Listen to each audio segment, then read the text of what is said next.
Bonjour, nous sommes au Parlement européen à Bruxelles et aujourd'hui nous allons vous parler de ces élections en Roumanie qui ont été annulées. Et donc je suis avec mon collègue ici, Georges Pipera, qui siège au groupe ECR.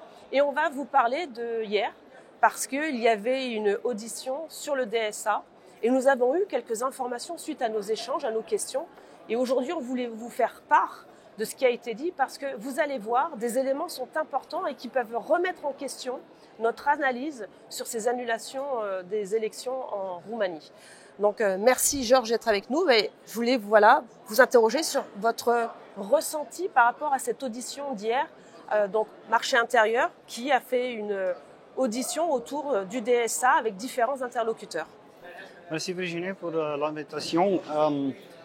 Ils ont reconnu apparemment l'intervention dans les élections roumaines parce qu'une directeur de la Commission européenne a dit qu'ils ne sont pas intervenus dans les élections, mais il a eu lieu des tables rondes, beaucoup de tables rondes, de discussions avec les autorités des États membres, bien sûr, y compris les autorités électorales de la Roumanie. Ça veut dire qu'il y a un souci de transparence. Qui et quand et comment ils ont discuté sur les élections roumaines et qui peut savoir qu'est-ce qu'ils ont discuté là-bas. Parce qu'il n'y a pas un registre de transparence, par exemple. Il n'y a pas une communication publique. Il n'y a pas une base légale pour cette discussion. C'est seulement l'intervention de M. Thierry Breton qui a dit si on l'a fait en Roumanie, on peut le faire aussi en Allemagne, si nécessaire. Et je pense que ce que j'ai déjà entendu aux séances d'hier de cette IMCO Committee, c'est que le DSA, le Digital Services Act, a été changé de l'esprit parce que l'esprit c'est de protéger les consommateurs. Mais maintenant, ils ont changé cet esprit parce qu'il y a une sorte d'outil de censure et aussi d'intervention politique qui se base sur cette Digital Services Act. Et ça veut dire que cette réglementation de l'Union européenne doit être sérieusement amendée ou interrogée par le public parce que si on a des réglementations qui se proposent de protéger les consommateurs, mais on utilise cette réglementation pour une autre type d'intervention, d'utilisation, ça veut dire qu'on a un problème ici, dans l'Union européenne. C'est souciant, c'est grave. C'est très grave parce qu'effectivement, l'origine du DSA, c'était protéger les consommateurs. Et c'est vrai qu'on voit au fur et à mesure de ces auditions, et encore hier, c'est une protection des électeurs. Mais une protection qui est biaisée parce qu'effectivement, là, on voit avec le cas que vous vivez en Roumanie, c'est que le candidat ne plaît pas à Bruxelles. Et on cherche finalement à trouver des failles autour de l'organisation d'une élection, mais aujourd'hui on n'a rien trouvé. Et c'est vrai que hier, ce qui était intéressant, et c'était ma question, moi je voulais savoir comment la communication de la Cour constitutionnelle le 6 décembre tombe en même temps qu'une communication de la Commission qui dit qu'il y a eu des réunions, des meetings, des tables rondes autour de la question des élections européennes, des élections en Roumanie. Et donc c'était ma question. C'est-à-dire moi je voulais savoir quand il y a eu ces tables rondes. Est-ce que c'était avant les élections, c'est-à-dire au moins 6 mois ou 2-3 mois, pendant, autour donc des jours qui ont suivi les élections, ou même un tout petit peu avant, ou après. Parce qu'effectivement ça pose question sur la responsabilité de la Commission. Est-ce que c'est elle qui a produit un rapport qui a poussé la Cour constitutionnelle à prendre cette décision, Et on voit bien que Thierry Breton s'est un peu emmêlé les pinceaux parce qu'il a assez bien ce qu'il a dit. Et moi, je voulais l'entendre de la commission. Donc, problème, et vous l'avez dit, de transparence, parce qu'on a un texte, et dans le texte, il n'a pas été écrit pour faire annuler des élections, j'ai envie de dire.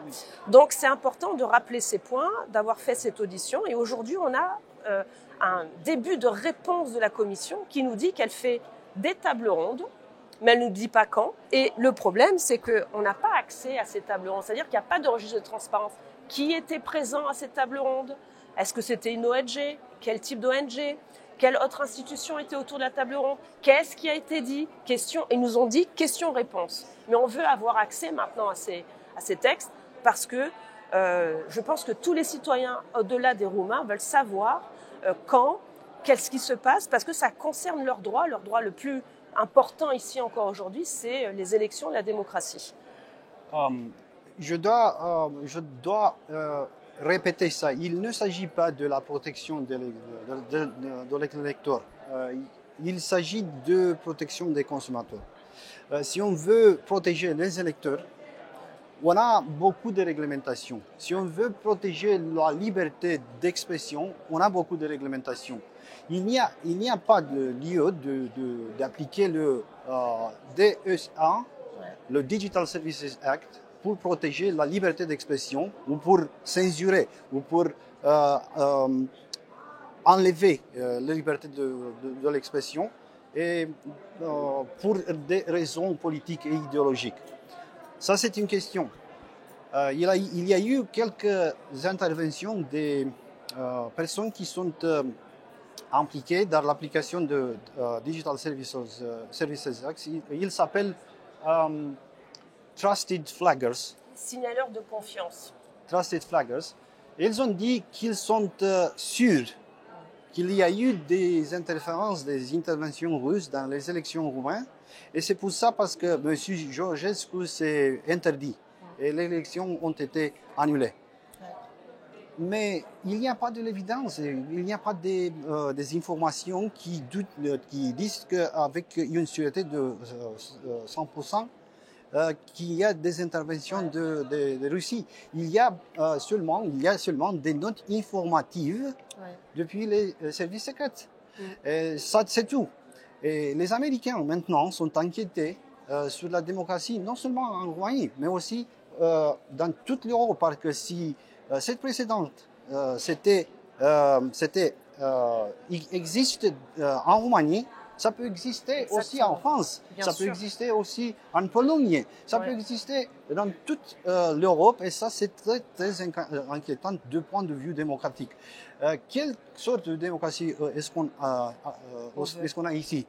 Il y a une démocratie de la transparence, il y a une démocratie élective, représentative, ou il y a une démocratie militante? Ou choisi, j'ai envie de dire, ou on choisit le candidat, puisqu'on voit bien que certains candidats maintenant ne peuvent même plus se représenter. On annule une élection et après on annule des candidats. Donc effectivement, pourquoi moi je vous soutiens et je regarde de près ce qui se passe en Roumanie, parce que vous l'avez dit, c'est un exemple qui, moi j'espère, ne fera pas jurisprudence. Parce qu'il y a une dérive de la lecture du DSA, et je vois déjà même en France, certains politiciens utilisent ce cas-là pour déjà faire comprendre aux futurs électeurs français que une surreprésentation sur TikTok pourrait amener certains électeurs à voter pour ou contre un candidat et que ça pourrait poser problème. Mais c'est vrai qu'en France, nous avons eu jusqu'à présent beaucoup de médias qui ont mis en avant un candidat. Et je vous rappelle, Macron a été très soutenu par le journal Libération, qui d'ailleurs appelait leurs lecteurs à voter Macron, et ça n'a pas posé problème. Aujourd'hui, voilà. Et aujourd'hui, comme ils ne maîtrisent plus les plateformes du numérique, eh bien effectivement, ils veulent censurer, et c'est pas le but et l'objet normal de ce texte du DSA. Donc c'est très bien que nous ayons cet échange, parce que votre cas ne doit pas faire jurisprudence. Vous êtes aussi avocat.